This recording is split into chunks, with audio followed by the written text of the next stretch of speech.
Hey everyone, I'm now on Patreon. Click the link below. Not only keep the free content coming with tutorials, tips, podcasts, etc., but get a bunch of free stuff like live stream Q&As, copy of my book, voting on topics, behind the scenes, bunch of cool stuff. Click the link down below to join.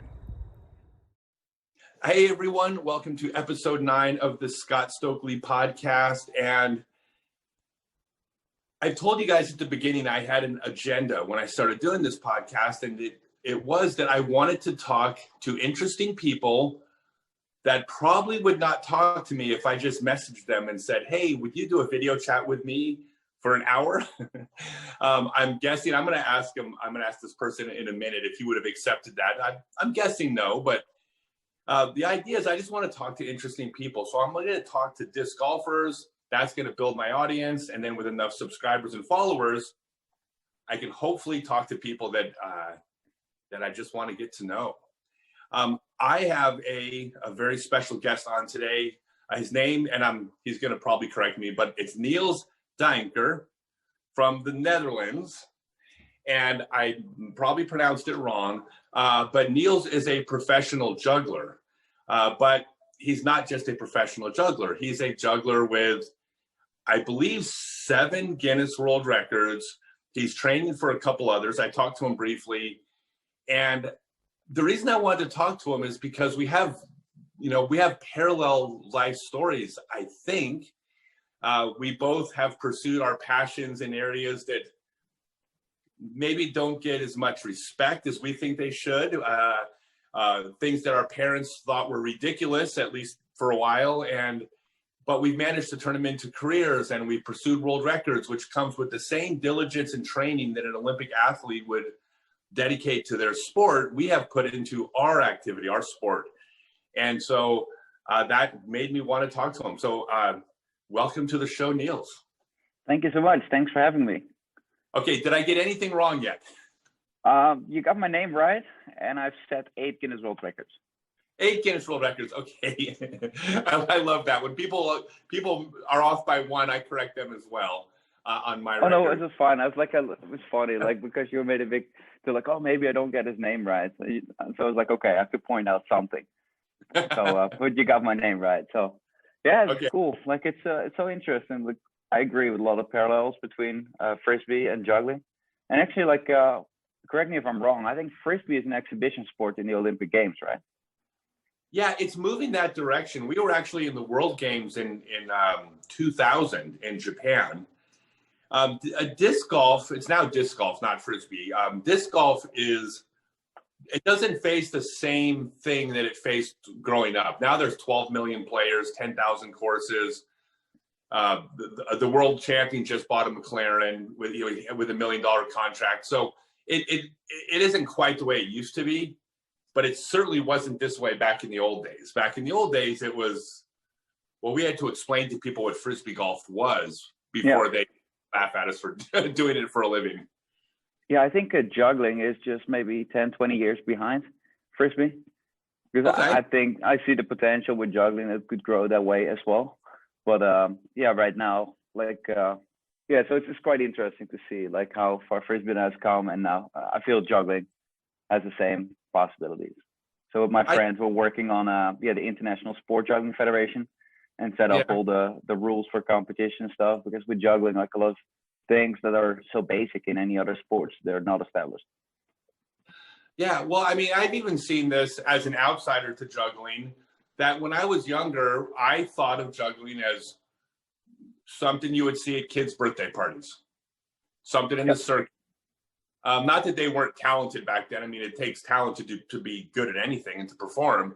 But that's kind of how I viewed it. And the next thing you know, you start seeing jugglers as part of Cirque du Soleil and the Shanghai acrobats. And you see it on stage with the highest level of performing arts now. I mean, is that accurate that it has moved to that? Yeah, it's correct. And it's interesting too, because most all the time now, when people hear juggling, they think about performing arts. But like, if you think about it, it's an activity, and it's beautiful to watch. But that's just highlighting one aspect, because it's also incredibly healthy. Like, it's, if you're, for example, you work all day now virtual at the house, Yeah. and you just want to have a little break and you just want to relax your brain. Juggling is very good for that as well. And there's so many parallels with sports as well. So it's funny, like, yeah, it's interesting too with juggling. Like people now always think about juggling because they have seen him juggling in a show, so they always think about juggling associated with performers. But there's so many talented jugglers out there that have never performed on a stage. They just love juggling. They love the athletics of it, and they nail the most incredible tricks and just put them on YouTube. And yeah, so there's this two different sides. You have a lot of hobby jugglers that do it for fun and do most incredible things, and then you have the performers that get most of the attention because that's where mostly juggling is seen. Right, and I mean that just parallels frisbee and disc sports exactly. I mean, well, and even sports, that's the way it is with bowling and softball. I mean, there is a huge recreational community, and then it narrows down to this very small group of really high level. But at the highest level, you know, and again, tell me if I'm getting this wrong, but at the highest level, you're doing things that the casual juggler really can't even understand what you're doing at that level. Yep. Yeah. So it's pretty interesting because things that play well on the show are totally different things that are sometimes incredibly difficult. Like if you juggle, for example, a bowling ball, an apple, and a knife, that's a guaranteed crowd pleaser, and people love it. But when it's not the most technical. So if you, for example, if you go to 10 and juggling 12 rings, people have no clue. They go, oh, that was this one burst of huge amount of rings in the air at one time. And it's not the most entertaining. It's beautiful, but if you juggle 7 rings a lot longer, it's also more rings than the average audience member can count. Right. So they go, oh, it's 7 longer. For a show that sells better than doing maybe 10 or 12 for one cycle in the air. So it's interesting. It's like totally two different things. Like, when you do the show, you have the music and the costume and all this performing arts elements that make it. And then when you strip all those elements away from it, then you go back to the pure skill and the athletics of it, you have a totally different. So it's great that you say this because one of the frisbee sports, disc sports, is freestyle. That's the one where you're doing tricks to music with the frisbee. And one of the biggest challenges freestyle players had over the years was that the people judging freestyler were the other top freestylers in the world. So they would reward tricks that they understood. Those tricks were not the ones that were the crowd pleasers, not usually. Yeah. There's a challenge because you're rewarding people for doing things that are less interesting to the crowd. And the more interesting things, like there's a move in freestyle frisbee called a the, just T-H-E, the. What it means is you just caught it right in front of you. It was a non-trick. And there was a player named Dave Murphy. Yeah. The highlight of the act was he would do a the as he jumped into a flip. The crowd would go wild because he just did a flip and he's barefoot doing a flip. But the judges, 1 point, right? It's nothing. And it's like, they're not rewarding the thing the crowd likes. They're kind of hurting their sport, but I understand why. I mean, same thing, right? It's interesting because that's too, if you want to get recognition from the masses, they don't know. So you have to do enough what people like. But then also you just want to do enough of the stuff that, you worked on so hard. So it's interesting to have this gap. All right. So when you're performing, do you intentionally make mistakes on purpose? Because I've watched jugglers and I've thought if they didn't drop, you wouldn't understand how hard it was. Like they dropped a couple times. It really builds the tension. And when they get it right, you go wild because you realize how hard it was because they failed. And I've always wondered if that wasn't on purpose. Is that sometimes? Some people do that. I don't. I think it's one performing element aspect, one way to build attention. But then through good music and jokes and stuff, there's other ways to keep the audience engaged too. So like a lot of people, especially the performers in the circus, they just focus more on the difficult tricks in general. And they don't think too much about the performing aspect of it. And now what I do here in this theater, I do my one-man show, which is an hour-long comedy juggling show. So it's a long show. And also for the juggler, like a general rule, if you drop more than 3 times, people start to think he's not a good juggler.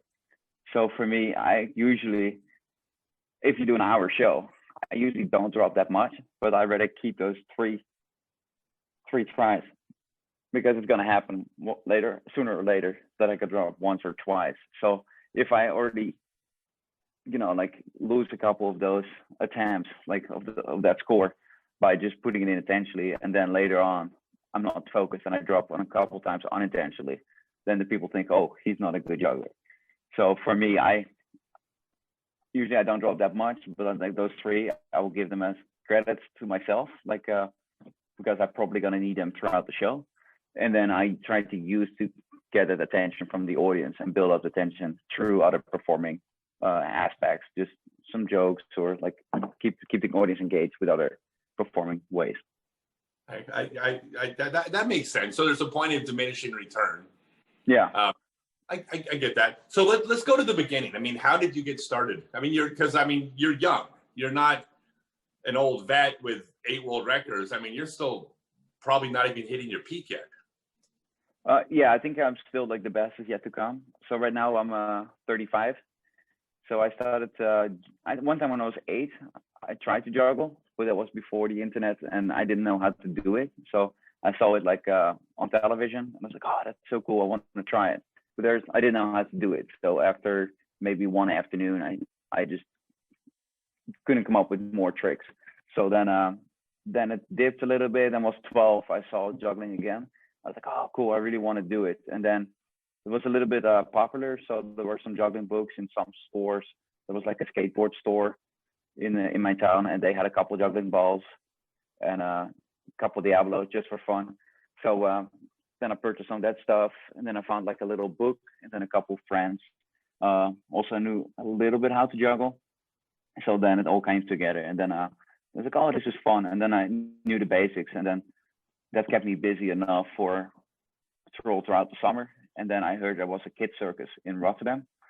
So then I joined the youth circus in Rotterdam. And then from then on it became easier, because then every Friday evening, the circus club met, and then it was like other kids like my age, and we tried out new tricks, tried to ride a unicycle and all that stuff. And then I started doing small shows, and then the shows became a little bit bigger and bigger, and now I'm here in the US. So when did you first start performing? How long did you do this before you actually said, come out and watch me? In the beginning, it was more like the people, like for my very first gig was like, I was just practicing in the local playground, and somebody says like, I have a block party with a barbecue, and you're a juggler, so you're an entertainer. Yeah. And I was like, so you wanna go do the show? And I was like, I had no idea to charge. It's like, okay, if I just work in the supermarket, kids my age probably make like whatever, $4 an hour or something. So I was like, okay, if I pack up my props, go over there, do the show, like, okay, that's probably gonna take me like 2 hours of my time. So I was like, okay, I will charge like $8. And then he gave me like 10. And in the Netherlands, it's not so much a tipping culture. So I was like, oh, it must be really good, because he gave me more than I charged. Right. So that was the first one. And then there was somebody right there just like, oh, it was like a coloring contest for the local kids hospital. And it's like, okay, like we need something when we do the award ceremony for the coloring contest. And you want to juggle there? And then it just kind of one gig, and then I got another gig but like they're all very small. But yeah, that was fun. And also I figured out like it's cool, like all the money I just put aside to buy more juggling stuff. So it's like, okay, this is great. And then it just grew. And then at one point, like, okay, get a website. And then with my friend from the kids circus, we started doing bigger shows. And then yeah, when I was like 15, 16, it started to get a little bit better.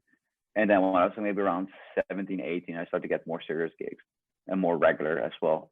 And then I went to college, did mechanical engineering, finished that one. And then the week after I graduated from college, then I was booked on Royal Caribbean Cruise Line. And then I started doing my cruise ship stuff for like 8 years. And then after I got off the ships, then I started working in the US in theaters here.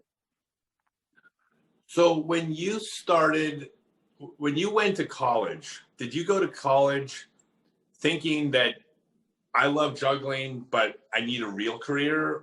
Or like why?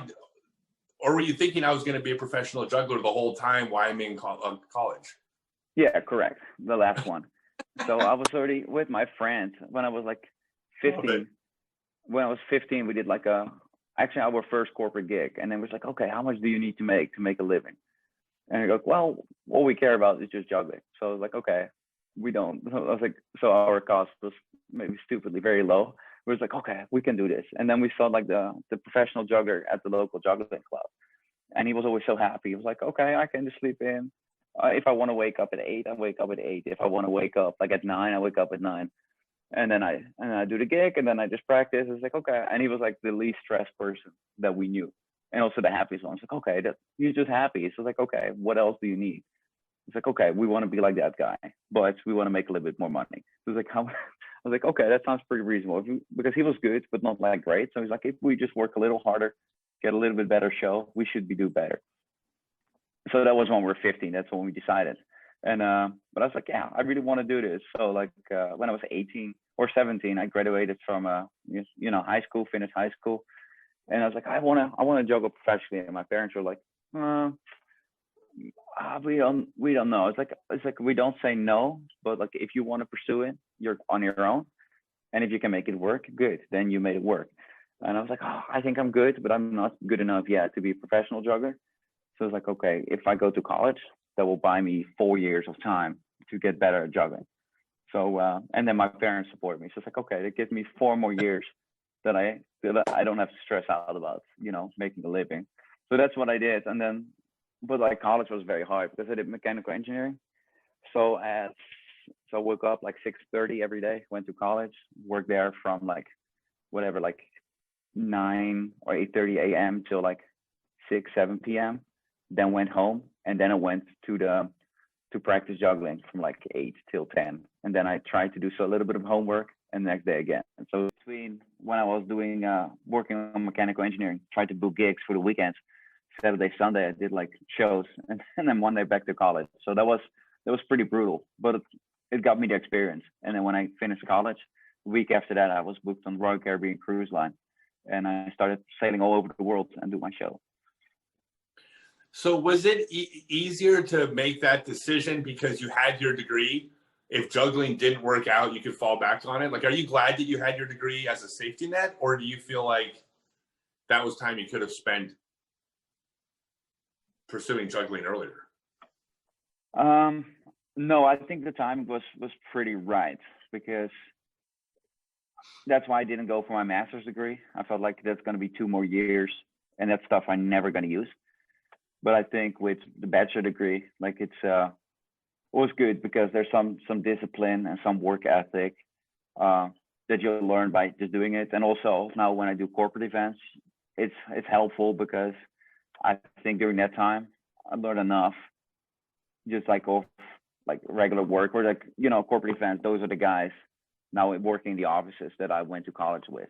So just that mentality. So it helps with commercial bookings, and also now with so I produced some juggling cups and some juggling clubs that that's my line, my brand. And for that one, it's handy now that I know how to deal with ordering molds and certain kinds of plastic and stuff like that. So it definitely helps. And I think the duration was good, but if it would have taken longer, it would have taken away from my juggling career.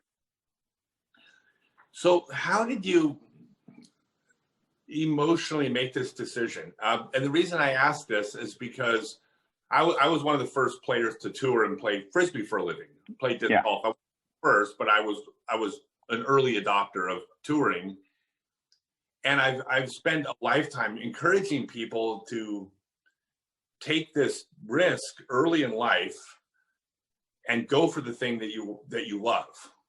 Yeah. And almost nobody does it. I mean, talented people that love it just as much as me. They were just as talented. They were just as people, but there was something that got in the way. And I think it was fear, but it's hard to put a finger on what that fear looks like. I mean, what do you say to people that love something, but everyone in the world tells them they should be in middle management because that's secure? Yeah, for me, when I was like doing that small corporate gig, like pretty much the first one with my friends, I was like, we decided that, and I felt it was the right thing, and I just made a decision.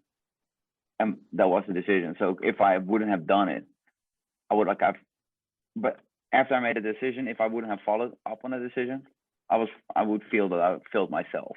And also like with jugglers, there was a good track record. I knew plenty of people that were making their living juggling. So it's like, okay, I'm still younger. If I put in all the practice, I'll be just slightly better. And if I just use my brain and I just create a good show, I should be able to get the outcome that they are getting too. And their outcome looks pretty good to me. Like they're happy, they're doing the shows, they do something that they enjoy doing. So if I just take the same steps, I can get the same outcome. And the other outcome didn't appeal so much to me. It's like there's so many engineers, like somebody else could do their job too, but like nobody else could do the juggling thing. Okay, I got it. And the audio cut out for a second, but I think it's okay because it came back pretty quick. So you're saying that one of the things that made it easier for you was that you saw people making a living doing this. It wasn't just hoping that you could. I mean, you saw that you could make a career, so you had some people that you could model after, right? Correct. Yeah. So like with juggling, since the dawn of time, there have been people juggling to support a living. Like there's been drawings of jugglers in the Egyptian pyramids. So it's not a new thing. And then how it changed in the Middle Ages, and then recently it was like in the 90s there were so many festivals and events and corporate events and everywhere. So it's like, okay, it seems like there's enough work with it, and I know people are doing it. So it's not like jumping into an unknown world. People are already doing it. It's just you have to be. Then I was like, okay, I just have to have a good show and I have to be good. But if I'm good like they are, then I will get those opportunities like they are getting too. Okay, I mean, I think that makes a lot of sense. So I have to ask you about the corporate gigs, because when you talk about being on a cruise ship or your one-man show, people are coming to see you on purpose, right? Correct. They see what to see it. When you're doing a corporate show, somebody's bringing you into a group of people that may or may not want to see a juggler. Correct. Is it like you probably have some horror stories, or did it always go well, or did you have to win the crowd over? I mean, how did that work? Because I mean, believe me, not everybody wants to see me play Frisbee. If you put me in front of a group of random people, it could be a challenge entertaining them. Is same for you? Yeah, so it's that's why now I love this opportunity that I'm having here. So right here I'm doing my one-man show. It's with ticket sales. So all the tourists that come to town and buy a ticket, they want to see the show. Right. So that's great. And cruise ships, it was kind of everybody is relaxed, in a happy mood. They expect entertainment, but then still some weeks the lineup is like this, some weeks the lineup is like that. So not everybody maybe likes a juggler, but they were hoping maybe there was a stand-up comic that night. But at least they're relaxed and they know there's entertainment coming. With corporate events, like something's just pushed upon them. They just go, okay, we have to be at this series of meetings. Oh no, suddenly there is a juggler. What's going on? So, but then I feel like if you're a likable person, if you're a good entertainer, then they also know that it's the situation you're in. So they have to be like super pricks to not give you a chance. Then it's like if I approach them in a nice way and I deliver a good product and they're not responding to it, they know it's not my mistake and they are pricks. So is there certain groups that are better than others? Like when you did real estate agents, it was going to be fun. And when you did insurance salespeople, you went, oh no. Like, are there certain groups that were better than others, or is it just random?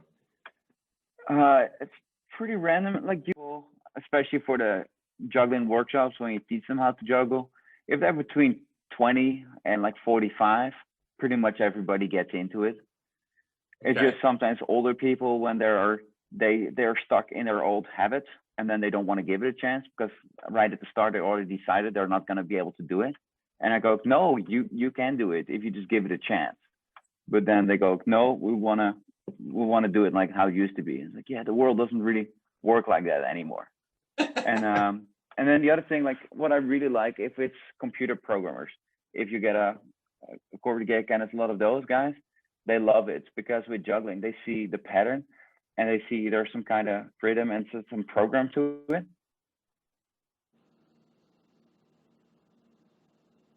They get it.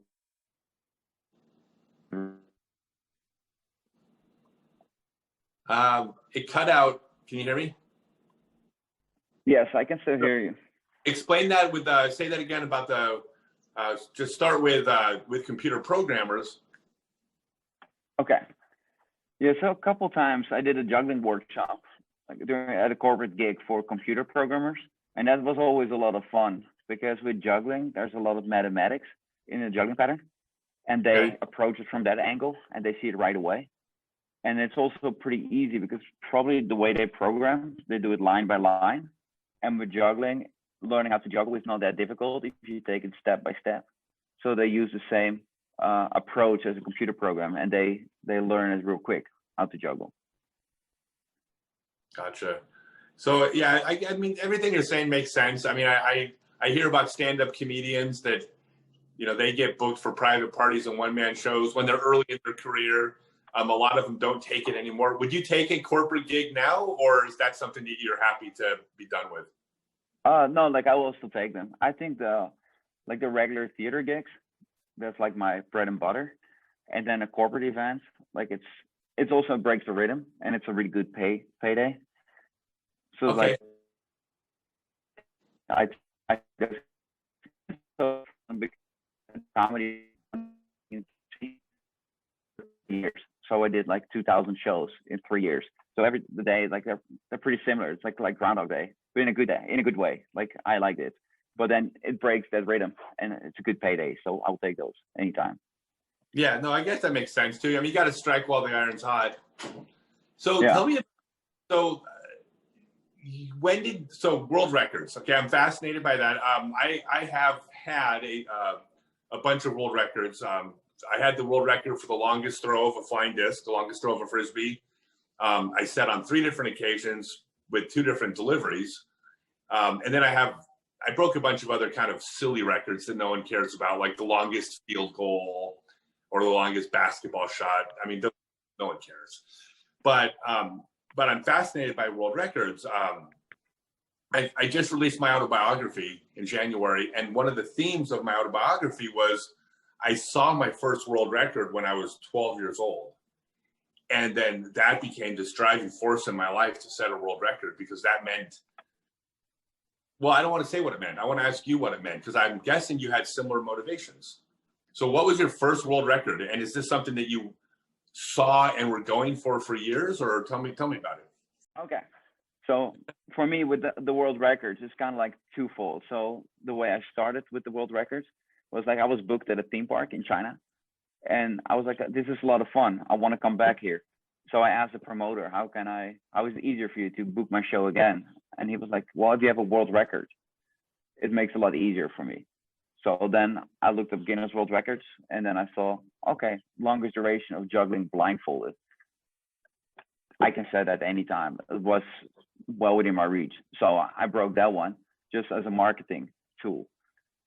And yeah, so then I did a couple more like that because it's good for the marketing. Like people don't know anything about juggling, but then if you're like, oh, this is an 8-time Guinness World Record holder, then suddenly people want to see it.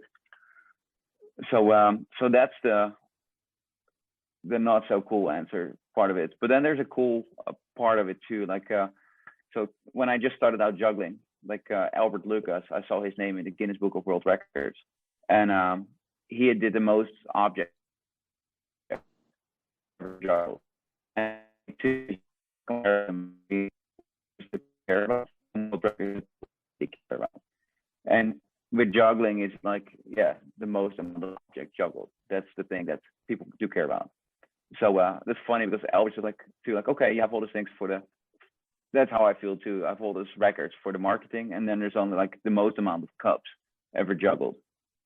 That's like the record I'm most proud of, because that's one of the most logical, because people always ask, how many can you juggle? And you go, well, I did 14 cups. It's in the Guinness Book of World Records. I mean, that was my measure for contacting you. Yeah. Because I think that you could have peers out there that are doing things that are blowing your mind, and I don't know who those people are, and I don't know that they're good. a world record, like I saw that you had 4. Yeah. And I was like, oh my God, 4 world records. Like this is world class. I wanted to talk to you because of that. So it worked. Cool. Yeah, it's a good, like how I feel. I want to have the goods, and then also I want to have a tool or like a hook that people understand it. So then the world records are kind of like an in, but then I still want to have the quality to back up those things. Yeah, no, I tell this all the time to some of the younger players that out on tour. You know, some of them, you know, they win a world title, they're a world champion, and it's like you never have to have a regular job the rest of your life. You can parlay that 2014 world champion for the rest of your life. Like if you market it, because that means something that it's on paper, but it matters. So yeah, I love it. I don't think that's the bad answer. I think you're running a business. Now, when somebody breaks one of your records, do you want to win? Do you want to take it back?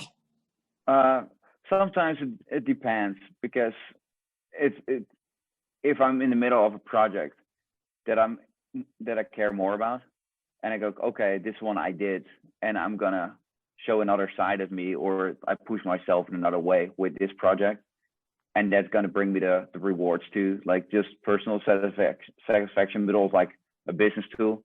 And I go, okay, it's fine. Like I don't want to spend the resources. It could be energy, could be time, could be money to take it back. Like it's kind of funny. It's more like a business. Like a business thing. Do I want to spend my resources taking it back? And if I go, it makes sense, then yes. But that's what I feel too. Like juggling is so diverse, and also like, okay, I already proved one time, at one short time, then you're really showing world class right there. And then if you touch another area that's different from what that you have done, I think it just shows more quality than taking a record back. Okay. Would it ever matter to you who has the record? Like, I'm sure you have friends that if they break your record, you're just happy for them. But then, are there people that if they break your record, you're like, oh, not that guy? There was one guy. He was on Disney Cruise Line. He was a juggler too, but he was as a passenger. So I said in the show, I have world record, and then he goes, okay, now I'm gonna break it. And then he goes like, I broke the world record because you said so. And it was like, the way he did it, it was like no respect. So I go, oh yeah. So if they are, respective, it's like, okay, you held the world record, which is an incredible accomplishment, and that inspired me to break it. So it's like, basically, if you look at it like the Olympic Games, you have the torch, and the other person is like, okay, you carried the torch so far. I'm grateful for how far you took it. You raised the bar, and now I'm honored to take the torch from you. And now I have the duty. I feel that weight on my shoulders until somebody else takes the torch from me. If it's with that angle.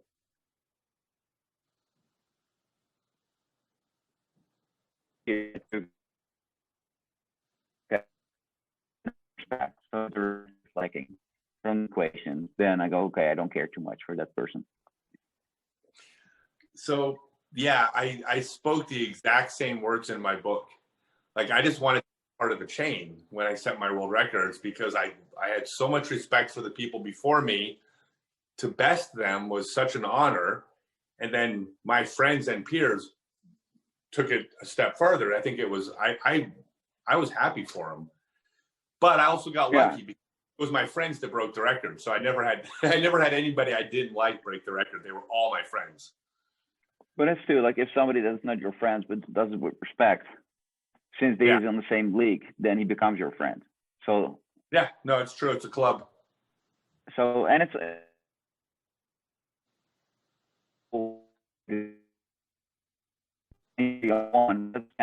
because is that the field that you spend so much energy in is kind of stagnating. It needs growth. You're only going to get your respect from a future generation if the playing field is still alive. So it's kind of interesting because it always thinks a little bit. It's like, okay, now I don't have it anymore. But then if that doesn't happen, it's almost even worse, because then it means that people are not, learning new techniques and practicing and stay active in the field. And you want the field to stay active. No, I perfect. I love it. So within the juggling community, because I don't know other jugglers. I just saw the world records and saw that I could talk to you.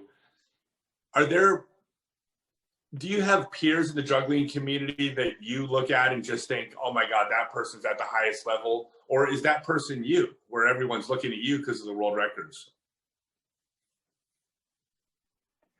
Well, juggling is kind of like music. There's a lot of different styles. Okay. So maybe the connection was a little bad. Like, juggling, it's kind of like music. You have a lot of different styles.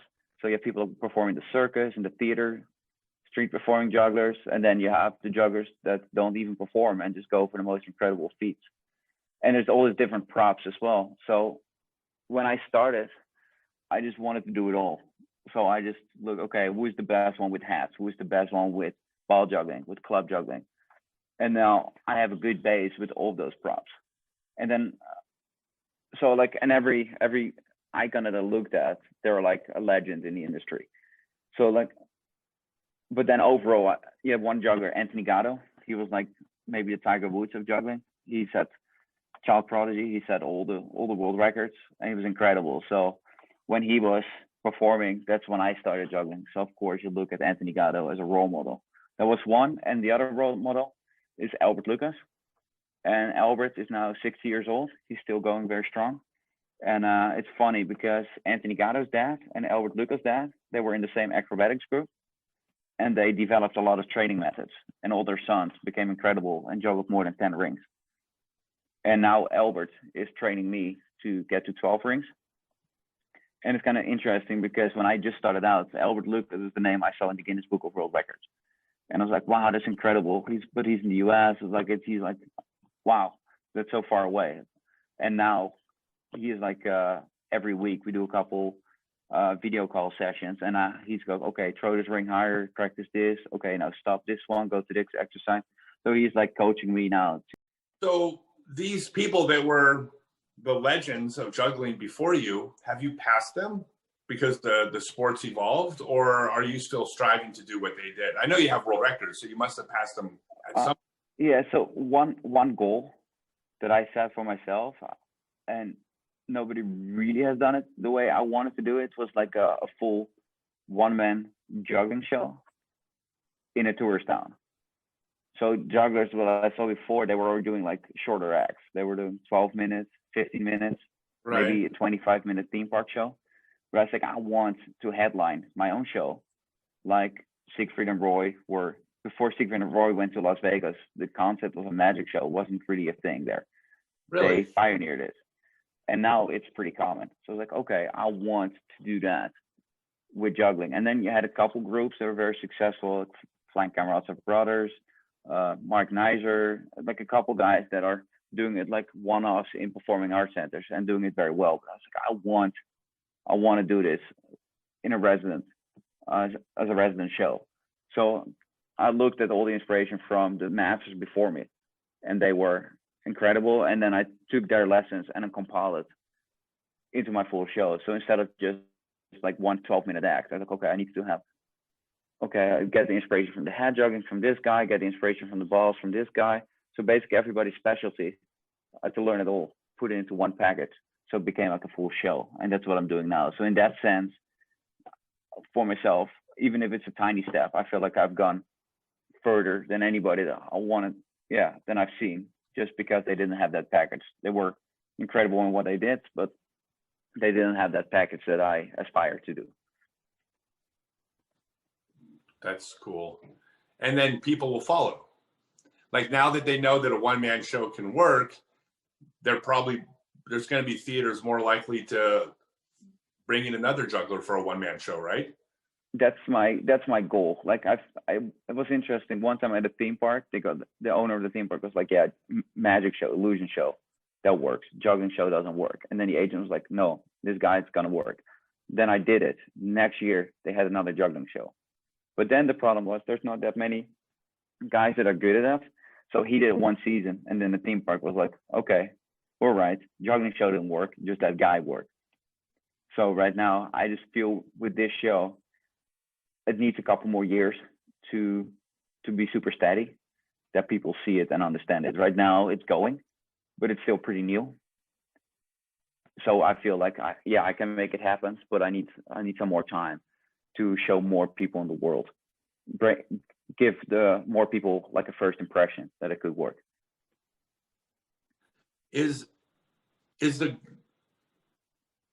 What are your goals beyond this? I mean, this is just a cliche, but is the goal to get to Vegas or to Broadway or to what is it seems like you're already pretty close to the pinnacle. I mean, you have a show. Yeah, so this show, I want to keep doing it, make it. Now with Corona, I had to make some concessions, like with the volunteers and stuff. So it would be great to outlive Corona in the sense that then I can make the show more the way I want it to be. Right. And then the other thing is then just work with Albert Lucas, set up the structure for like the training methods that his dad originated, and they work, and put it more in a format that the future generations can learn from it as well. Because it's sad to see there's so many jugglers that have incredible energy. They're young, they're passionate about it. They get themselves to 7 or 9 balls. Now for me, I'm gonna go to 12 rings myself. So the last couple of things of the nuances in juggling, experience them by myself, and then pass it on with Albert to the next generation. So you have written books. Yeah. So where can, books, videos, you have instructional videos also, downloadable courses. I mean, how can someone who's watching this, who's interested in juggling, where can they learn from you? Okay, so the easiest way is if they just go to YouTube and put in learn to juggle 3 balls, and then my video will pop up pretty high. So that's the easiest way, just the absolute basics. And then if they get into juggling, I want to take a little further, they can go to my website, comedyjuggler.com, and then they click and they can go and find the books that I published, bunches on the history of juggling. There's some juggling instructional books. But yeah, the easiest way, if you cannot juggle yet, just go to YouTube, look up my learn how to juggle 3 balls tutorial, learn it from there. Within an hour, you should be able to keep 3 balls in the air. And then if you want to learn more, then yeah, go to my website and click and take those routes. Is it possible to watch your show online, or do you have to see it in person? Best is of course in person, but if you go to jugglingdvd.com, I have like a 30-minute highlight montage of my show. It's on that website, so people can see good chunks of my show there. Okay. So where's the future of juggling is competitively? I mean, like the theater thing, like you're setting the pace there, but I'm assuming there's juggling competitions. Yes. So where is that? It's interesting because the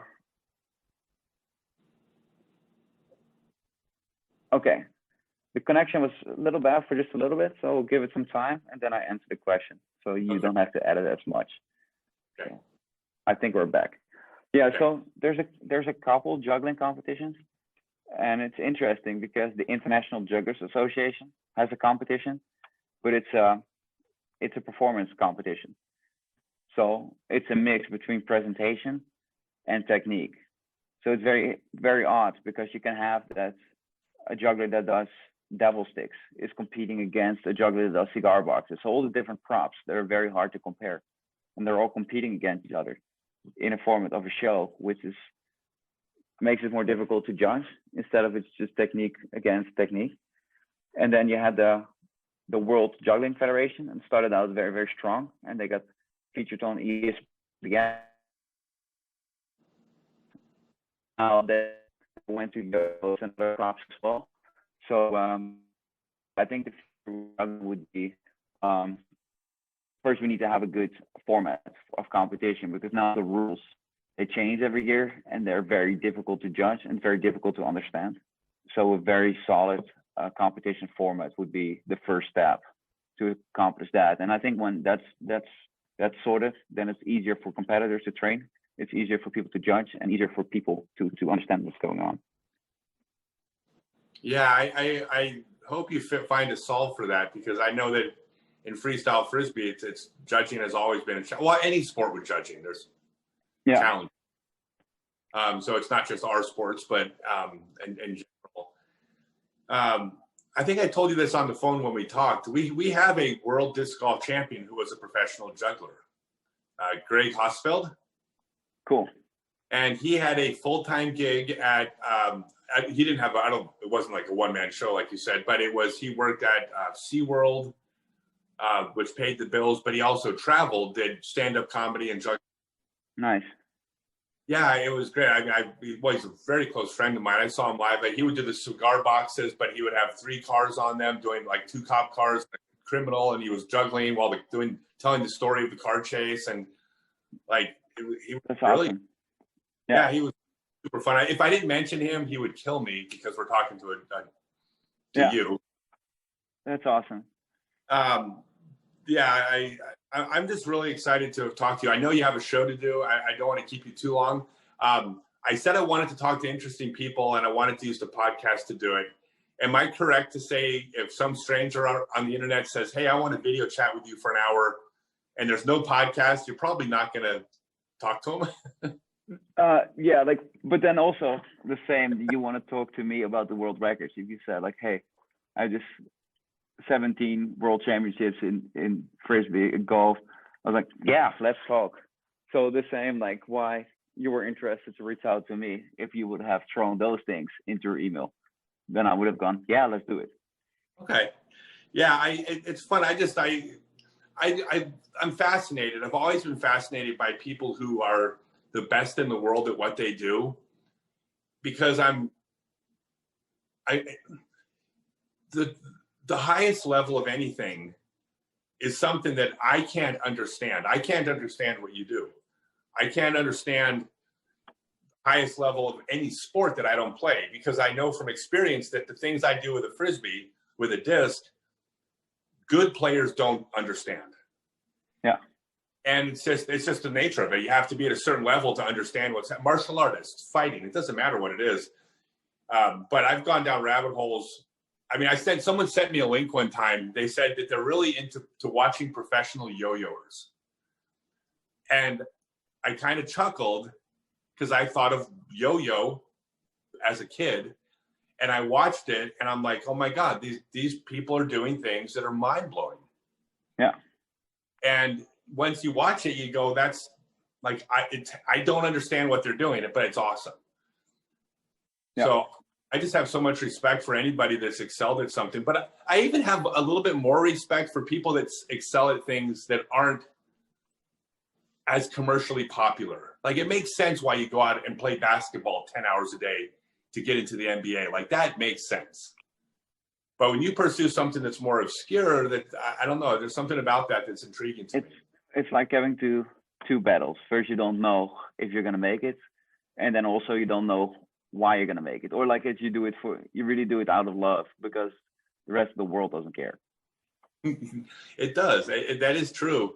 But the nice thing for you, like as an entertainer, you can have an audience full of people that don't really care about juggling, but they're on vacation. But at the end of it, when they're applauding you, they got it. I mean, you connected with them and you did something that made them happy. Yeah. And so you get the immediate feedback. In disc golf, that's the way it is now. Now you have galleries of people and social media. But in the early days of Frisbee, we were going out and doing it and nobody was watching. And you really wondered what the hell we were doing with our days. But you get the reward, and the players today get the reward. It's neat. Hey, I don't want to keep you. I know you got a show to do. Where are you performing? Tell me what city are you in? So right now I'm in Ohio, Amish country, and it's a smaller tourist town. Of course, with the Amish. So it's the Amish Country Theater. That's the name of the place. It's a 600-seat theater, and now with social distancing, we do about 100, 200 people max in the theater.